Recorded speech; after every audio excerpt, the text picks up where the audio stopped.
Paanong ang kabobohan ay makakapagpayaman sa isang tao? Paano magpapayaman sa'yo kapag bobo ka? Madaming kabubuhan eh. Di ba, bobo ka? Ang kagandahan pag bobo ka, Pag ang mindset ko, bobo ako, wala akong alam, Palakpakan lahat ng bobo. Ano ang payo ninyo sa mga bobong nandito kung gusto nilang magtagumpay? never stop doing what you can do to be better. kung bobo ka at wala ka pang alam, di may pag-asa kang yumaman, di ka pa naman mayaman eh. Start small, think big, move fast. Hindi ako natatakot magpakabobo sa mga ginagawa ko kasi gusto ko malaman ko yung resulta ko. Magkamali man ako sa bobong paraan, pag natuto ko dito, alam ko lalaki yung negosyo ko. Feeling nyo bobo kayo, tandaan nyo, laging may taong mas bobo sa inyo. Tandaan nyo, mas madiskarte yung mga bobo, pare.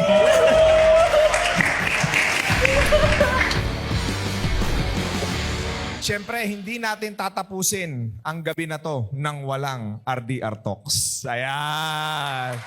May tanungan tayo ngayon. Bago tayo pumunta sa ating question and answer portion. So far, sino rito yung maraming napupulot? Taas ang kamay. Sa palagay nyo ba, yung attendance nyo ngayon, yung presence nyo ngayon, sulit or hindi? Sulit! Pakilaka, sulit or hindi? Sulit! Sino dito certified bobo? Taas ang kamay. Palakpakan lahat ng bobo. Palakpakan na may kasamang sigawan lahat ng certified bobo! Ayan. Okay. So iniimbitahan ko yung 10 bobong kasama ko. Grab your seat. Ready na ba kayo mga boss? Ready na? Boss Don, Boss Gilbert, ready na? Okay, madali lang naman yung mga tanong natin. Okay, unang tanong. Bako, eto na. Paanong ang kabobohan ay makakapagpayaman sa isang tao? Isa lang po ang natutunan ko while I was learning from different successful people, and baon-baon ko po ito. Every time nakakaramdam po ako ng takot, nabanggit ko po yung takot kasi kung bobo ako, walang ibang nagre-register sa utak ko kung hindi yan mahirap, hindi yan madali, natatakot lang ako. And I guess maybe smarter people would tend to analyze things before they take action, while idiots like me would take courage to take action because I know when I fail, I will learn from that failure. Palakpakan po natin. Napakaganda ng sagot. Okay, Coach Ras? I think kung merong isang common na sagot ng lahat ng speaker today, bukas lang na matuto. Problema sa kilala kong mga matatalino, may sakit silang acne, yung alam ko na yan. That's why gusto ko sana lahat tayo, kung feeling natin hanggang ngayon bobo pa rin tayo, kailangan magkaroon tayo ng AIDS, Acquired Intelligence Due to Seminars. Alright, thank you so much. Palakpakan natin si Coach Ras. Ayan. Boss Pio. Ang kagandahan pag bobo ka, di ba, bobo ka? Hindi, halimbawa, dahil bobo ka, syempre, gagawa mo ng paraan yung isang bagay. Halimbawa, syempre yung mga matatalino, talagang technical yan di ba? Yes. Gagawin ko to, ganito, automated system, quick paralysis, di ba? Ngayon, dahil bobo ka nga, ang dami mong alam, ganito lang yan, yung tornilyo lang ang electric. Di ba? Tandaan nyo, mas madiskarte yung mga bobo, pare. Yan. Palakpakan natin Pio Valbuena. Napakagaling, no? Okay, Josh Moica. So in terms of bobo, sabi nga ni Coach Chinky, ang magpapayaman sa'yo, hindi yung mga alam mo na. Ang magpapayaman sa'yo, yung mga bagay na hindi mo pa alam. Correct. So kung bobo ka at wala ka pang alam, ito may pag-asa kang yumaman, di ka pa naman mayaman Tama. Di ba? And lastly, para sa akin, kung tatanungin mo ako paano ako nagtagumpay, nakinig ako. Diba? Nagpakabobo ako. Hindi ako nahiya na maging stupido. Meron akong kwento one time, nasa isang meeting kami. Tapos may nagtuturo. Mga kasama ko mga businessmen din, mga milyonaryo. Tapos may nagtuturo na tungkol sa finance. May mga sinasabi siya, A plus B equals Y equals Z. Tapos ako lang yung nag-iisang tao na nag-stood up. Hindi ko mag-gets pwede ba pakiulit mo nga? Tapos, nag-end up na lahat pala ng kasama ko hindi din alam. Buti na lang sinabi ko na hindi ko alam. So sila pala hindi din nila naiintindihan. So na ngayon, natuto kami lahat nung pinaulit-ulit sa amin. So yun yung kahalagahan na maging bobo ka. Joshelle. So sa akin naman sir, naniniwala ako na kahit yung mga matatalinong tao, bobo din sila. Kasi Kasi ang kabobohan, sabi nga natin, di ba, lahat ng nagiging successful na people, dumaan sila sa failure. So, ibig sabihin, bobo din sila. Yes. Meron tayong kakayahang maging matalino or may kakayahan tayong maging mayaman. Basta, yung pagiging bobo natin, susundan natin ang pakikinig. Kasi kung bobo ka nga, may mga tao dyan, kagaya namin, na willing magturo sa'yo. Pero kung hindi ka makikinig, hindi ka magiging matalino. Lahat tayo bobo. Kailangan lang natin is makikinig tayo at gagawa natin ang kilos para mapunta tayo dun sa sinasabi nating magiging mayaman. Ayun. Okay, thank you so much, Boss Michelle. Meron akong sinasabi palagi, I call this the Bobo Mindset. And the Bobo Mindset says that in anything that you do, act as if wala kang alam. So lahat po ng ginagawa ko everyday, wala akong alam. So anong pwede kong alamin about this? Sino yung pwede kong tanungin? Kanino ako pwede magpatulong? So ngayon po, sinusubukan ko mag-build ng brand. Wala talaga akong alam. Aminado ako, friend, wala akong alam. Anong pwede ituro mo sa akin dito? Reach out ako kay Fibolim. O bro, ganito lang. Okay, thank you. Punta ako kay na Her Choice, kina Chai Jumilia, kakaalis lang nila. Ano to? And ngayon, ang dami kong kausap ngayon ng mga taong, ay bobo pala ni Don. Walang alam to, tulungan nga natin. Ayan, tinulungan nila ako. So ngayon, mukhang malalunch na yung company kong bago dahil nga, bobo ko, wala akong alam, and maraming taong willing tumulong at willing mag-contribute. Galing. Palakpakan natin, Boss Don Soriano. Galing. Malaking bagay sa akin yung pagiging bobo ko, kaya ako masenso. Kasi pangarap ko, sabi ko nga sa magulang ko, sana maging engineer ako. Kung nabigyan pala ako ng tatay ko ng baon pang araw-araw, pinapapasok ako, baka hindi ako negosyante ngayon eh. Naging negosyante ako kasi nga, hindi nga ako nakapag-aral. Dahil doon sa pagiging bobo na yun, yun ang dahilan, kaya kami umangat. Yun. Alright. Number 2 question. Ano yung pinaka-bobong ginawa mo sa buhay mo at paano ito nakatulong sa'yo? Ang pinakabobong ginawa ko sa buhay ko na nagpatagumpay sa akin, madaming kabubuhan eh. Unang-una, hindi ko na tinapos yung college. Kasi may choice naman ako na yung mom ko na lang magtatrabaho eh. Sige ma, kaya mo yan, di ba? Ako mag-aaral ako, kailangan kong tapusin. Number 1. Pangalawa, may choice din ako na magtrabaho abroad kasi kailangan kong kumita ng malaki. Not to to discriminate or anything, pero tumatakbo po talaga sa isip ko yon. Nung namatay yung dad ko, paano ko ito masusok? Dalawa nag-aaral eh. Di ba? Sahuran lang ako noon. 14,000, kulang na kulang po yun. At dito po ako sa Makati nakatira. Nagbakasakali po ako, narekomenda ako mag-sales, mag-real estate. Talagang, alam ko yung experience na yun, yung namamlayer talaga. No? Dahil doon, at na-equip na ako ng mga natutunan ko kay Ras, kay Chinky, at iba-iba pang mga magagaling na tao. Nabigyan ko ng komportabling buhay yung family ko. Yung mom ko na high school graduate, nakagraduate siya ng business school sa Singapore. At marami pang mga ibang bagay na naibigay ko sa family ko kung hindi naman material lang eh. Kung hindi alam yun, magagandang experience. Maybe for my mom, it's dignity and who she is right now that she could be proud of. Kung sino man yung makausap niya. Maraming salamat, Boss MJ Aguilar. Grabe yun. Next, Coach Ras. Yung sinunod ko yung gusto ng ibang tao para sa akin rather than susundin ko yung gusto ko para sa akin. Kasi nga, pag ang mindset ko, bobo ako, wala akong alam. So mag-aantay lang ako ng pagdikta ng ibang tao, mag-aantay lang ako ng anong gusto tungkol sa akin. And sinunod ko yung mga gusto ng mga tao para sa akin, except that naging successful ako from the external, but internal, nawala ko yung sarili ko, nakalimutan ko yung sarili ko. That's why at age 35, yes, successful financially, but deep inside, I was dying. Deep inside, I was suicidal. And that's where I found out na hindi ko na kailangan pakinggan yung katalinuhan ng ibang tao ko. Hindi kailangan ko pakinggan yung sarili ko. If tinignan ko, ano yung pinaka-common na narinig ko sa lahat, bakit lahat successful dito, hindi naman tutungkol sa pera eh. Tungkol ito sa anong pwede kong gawin sa buhay ko na pwede kong mapabago yung buhay ng ibang tao. At habang yun ang aking tinatahak sa buhay, nagbabago din ang buhay ko. And sobra ko na-inspire sa'yo, Pio, because again, very simple mind.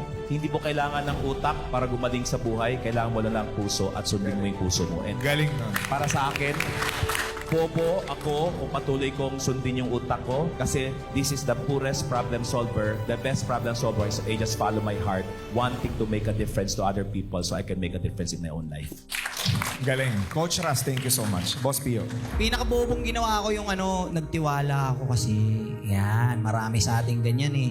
Yung mga nabibiktima ng mga bubulaklak na salita. So, yun. Pagka tumaya ka na ng malaki-laking pera dyan, tas nasunog, yun na yung pinakabobo. Bobo ko nga talaga, no? Tas sobrang saya mo, ang bobo ko. Kasi hindi mo na uulitin yun. Ayun. So, na-scam si Boss Pio. Sa madalit sabi. Okay. Na-scam pero natuto. Yun yung mahalaga doon. Ang pinakabobong ginawa ko, hindi ko pinakinggan yung sarili ko. So para lang kay Coach Ross, hindi ko pinakinggan yung sarili ko. Bakit? Kasi nga ang bata ko. So wala akong karapatan na pakinggan yung sarili ko kung gusto kong yumaman. Kaya ang pinakabobong ginawa ko, hindi ako nakinig sa sarili ko, pero nakinig ako sa mga tamang taong dapat pakinggan kasi nga, hiniram ko nga yung utak nila. Kaya yun ang naging susi sa maaga kong tagumpay. Galing. Thank you so much, Josh. Okay. Ma'am Joshelle.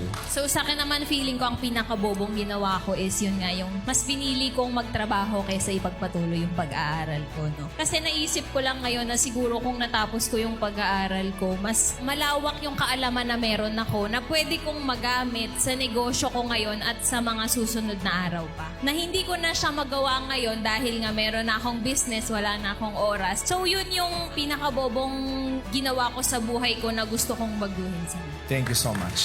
Boss Don Soriano. Pinakabobong ginawa ko na nagbago ng buhay ko, siguro yung pagtitiwala sa mga maling tao. Yes. Nung 2021, Pare-parehas, no? nung 2021 nagtiwala ako sa mga maling tao. Alam mo yung hindi mo ma-imagine man lang na tatarantaduhin ka nila. Kasi parang palagay mo hindi mo man lang yun magagawa sa kapwa mo. Pero may mga tao palang kaya nilang gumawa ng mga bagay na sobrang lalim na medyo borderline illegal na. Dahil doon nga nawala yung 30%, 40% ng negosyo ko. Lost almost 50 million pesos in current and future income. But only to find right now, my biggest pain is my biggest blessing pala. Yun. Na dahil nangyari yon, gusto ko lumapit, sabihin ko thank you. Dahil sa'yo, may 1 million followers na tayo. Yes. Thank you. Yes. Dahil sa'yo, meron tayong ilalunch na hair brand na malamang kaya maging billion-dollar business. Thank you, Lord, for letting me experience the pain because this pain is my foundation for what's to come. Ang galing naman. Okay. Boss Gilbert. Hindi ako nakikinig sa iba. Ang ginagawa ko lang, yung gusto ko talaga, gawin ko yung mga trial and error dahil gusto ko yung mga bagay na gustong gawin. Hindi ako natatakot magkamali. Hindi ako natatakot magpakabobo sa mga ginagawa ko. Kasi gusto ko yung ginagawa ko, malaman ko yung resulta ko. Kasi kung magkamali man ako sa bobong paraan, alam ko na pag natuto ko dito, alam ko lalaki yung negosyo ko. Ang galing. Okay. Last.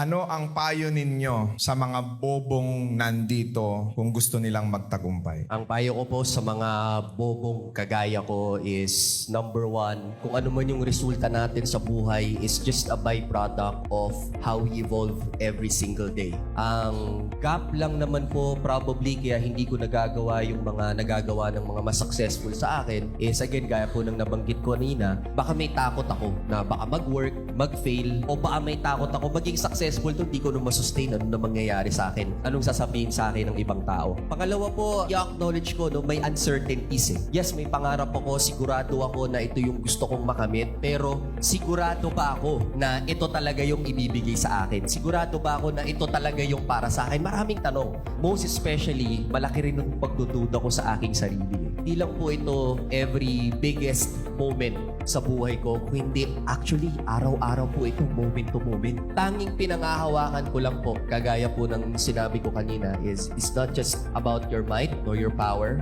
maybe your wisdom. It's still faith, magiging bukas na manampalataya na may mas magaling sa akin, na may magbibigay ng oportunidad sa akin at hindi ito mauubos. So kung meron akong pananampalataya, may pag-asa at maraming pagmamahal na pwede kong maibigay sa kapwa ko tao.